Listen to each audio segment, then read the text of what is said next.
নমস্কার বন্ধুরা, সবরের রকমারির একটি নতুন পর্বে আপনাদের সবাইকে স্বাগত।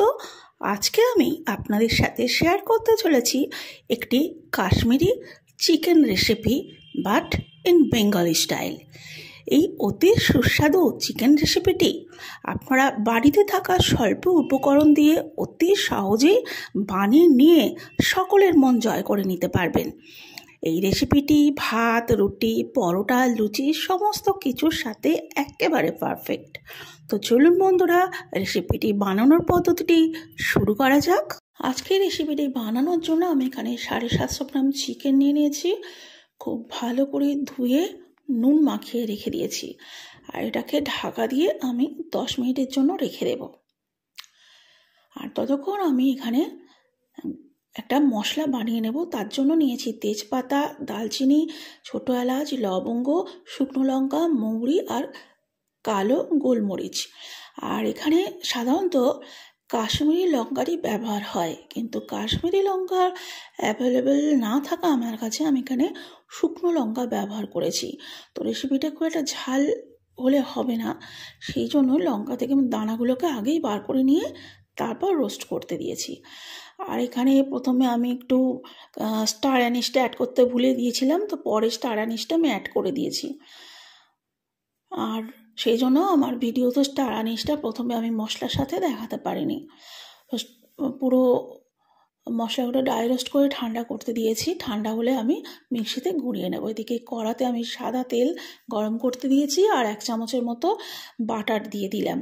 আর পুরো রেসিপিটা কিন্তু সাদা তেলেতেই হবে। আর এর প্রধান ফ্লেভারফুল হবে রেসিপিটা যা দিয়ে, সেই মেন উপকরণটা হচ্ছে ঘি। এতে ঘিয়ের ব্যবহারটাই কিন্তু মেন। আর যেহেতু আমি এখানে ঘি দিয়ে নিই, আমি অবশ্য একটু অন্যরকম ফ্লেভার আনার জন্য বাটার ব্যবহার করেছি। 3টে বড় পেঁয়াজ কুচোনের মধ্যে দিয়ে আমি ভেজে নেব, আর যাতে পেঁয়াজটা তাড়াতাড়ি সফট হয়ে যায় এতে একটু নুন অ্যাড করে দিয়েছি। একটু নাড়াচাড়া করে পেঁয়াজটাকে ভাজতে দিলাম। দেখুন পেঁয়াজটা অনেকটা সফট হয়ে এসেছে, কিন্তু লক্ষ্য রাখবেন যাতে বেশি লাল হয়ে না যায় বা পেঁয়াজটা পুড়ে না যায়। অল্প সফট হওয়া পর্যন্তই এটাকে ভাজতে হবে। আর এতে আমি 2 বড় চামচ আদা রসুন বাটা দিয়ে দিলাম। এবার যতক্ষণ না আদা রসুনের কাঁচা গন্ধটা চলে যায় ভেজে নিলাম। আর এতে দিয়ে দিলাম 2 চামচ কাশ্মীরি লঙ্কার গুঁড়ো। এতে রেসিপিটা ঝাল হবে না, বাট খুব সুন্দর একটা কালার আসবে। আর যেহেতু এটা কাশ্মীরি রান্না, তো কাশ্মীরি লঙ্কার ব্যবহার তো এতে অত্যন্ত জরুরি। তো আমি এখানে কাশ্মীরি লঙ্কা ব্যবহার করেছি। আর এর মধ্যে এবার অ্যাড করে দিলাম নুন মাখানো চিকেনটা। এবার খুব ভালো করে নাড়াচাড়া করে একটু মিশিয়ে নেব। সামান্য ক্ষণের জন্য আমি একটু কষিয়ে নিচ্ছি মাংসটাকে। এবার আমি এটাকে ঢাকা দিয়ে 10 মিনিটের জন্য আবারও কষাতে দেব। 10 মিনিট বাদে ঢাকা খুলে আমি দেখে নেব যে কতটা কষানো হয়েছে। তো দেখুন মাংস থেকে কতটা জল বেরোতে আরম্ভ করেছে। এই পর্যায়ে কিন্তু মাংসয় নুন দেওয়ার চলবে না, আর কোনো জলের ব্যবহারও চলবে না। এবার আমি যে মশলাটা ড্রাই রোস্ট করে মিক্সিতে গুঁড়ো করে রেখেছিলাম সেটা অ্যাড করে দিলাম। দিয়ে আবারও খুব ভালোভাবে নাড়াচাড়া করে মিশিয়ে দিচ্ছি মশলাটাতে। দেখুন কত সুন্দর একটা ফ্লেভার ছাড়তে আরম্ভ করেছে। এবার এই পর্যায়ে আমি এখানে স্বাদ মতো নুন দিয়ে দিলাম। যেহেতু মাংস ম্যারিনেট করার সময় আমি সামান্য নুন দিয়েছিলাম, সেহেতু বুঝে এখানে নুন ব্যবহার করতে হবে। তো আবারও ভালোভাবে উপকরণগুলো একটু নাড়াচাড়া করে মিশিয়ে নিলাম। আর ঢাকা দিয়ে আবারও আমি 10 মিনিট কষাতে দেব।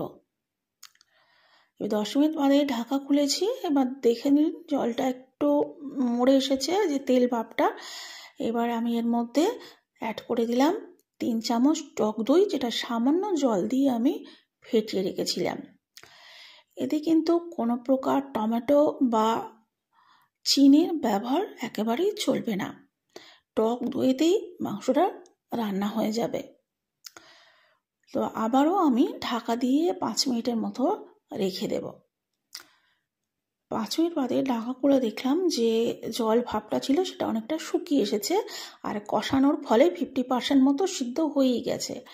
এতে সামান্য গরম জল আমি মিশিয়ে দিলাম। বাকি যেটুকু মাংস সিদ্ধ করতে বাকি আছে, এই জল দেওয়ার ফলে সেটা সিদ্ধ হয়ে যাবে। ঢাকা দিয়ে আবারও কিছুক্ষণ আমি সিদ্ধ হতে দেব। 10 মিনিট বাদে আমি ঢাকা খুলে দেখিয়ে দিচ্ছি কতটা কুক হয়েছে রান্নাটা। দেখুন এখন কমপ্লিট হয়ে এসেছে রান্নাটা। আমি ওপর থেকে কিছুটা কসুরি মেথি ছড়িয়ে দিলাম, যাতে করে বেশ সুন্দর একটা ফ্লেভার আসে রেসিপিটার মধ্যে। এবার আমি আবারও ঢাকা দিয়ে মিনিট 2 মতো রেখে দিলাম। তো ঢাকা খুলে 2 মিনিট বাদে দেখুন দেখে দিয়েছি যে একদম যে জল ভাবটা ছিল অনেকটা শুকিয়ে গা মাখা ভাব চলে এসেছে। আর রেসিপিটা এরকম গা মাখাই হবে, বেশি জল দেওয়ার এতে একেবারেই প্রয়োজন নেই। তো বন্ধুরা, রেসিপিটা একেবারে কমপ্লিট হয়ে গেছে। তো আজকে এবার গ্যাসটা আমি অফ করে দিচ্ছি। এবার এটাকে একটু ঠান্ডা হতে দেব। ঠান্ডা হলে তারপর পরিবেশন করে দিতে হবে। তো রেসিপিটা আশা করি বন্ধুরা আপনাদের ভালো লেগেছে। ভালো লেগে থাকলে অবশ্যই এটা লাইক দেবেন আর কমেন্ট করে আপনাদের মতামত জানাতে ভুলবেন না। আর চ্যানেলটিকে সাবস্ক্রাইব করে দেবেন অবশ্যই। তো আজ এই পর্যন্ত বন্ধুরা, আপনারা ভালো থাকবেন, সুস্থ থাকবেন। আবার দেখা হবে নতুন কোনো এপিসোডে, নতুন রেসিপি নিয়ে, নতুন ভিডিওর সাথে। ততক্ষণের জন্য বাই বাই।